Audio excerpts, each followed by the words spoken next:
Solicito aos vereadores e às vereadoras que registrem seus votos. Voto sim, senhor presidente. Voto sim, nobre presidente. Voto sim, senhor presidente. Lucas Dil. Quem mais? O Juliano, né?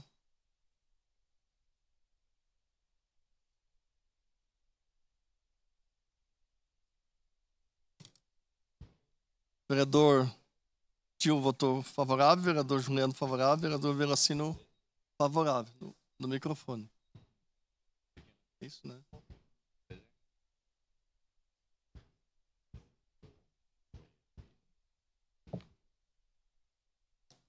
Esses aqui estão fora, né?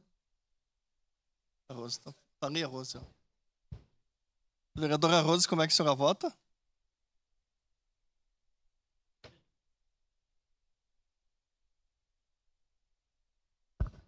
Voto sim, senhor presidente.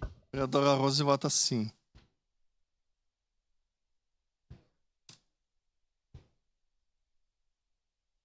Encerrado o registro dos votos, encerrada a votação.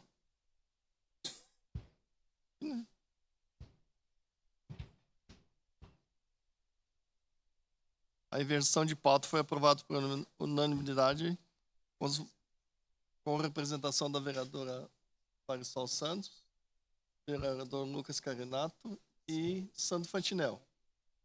E Adriano Bressan. Ah, o Adriano também saiu. Ausente, vereadora Estela Balardim. É isso.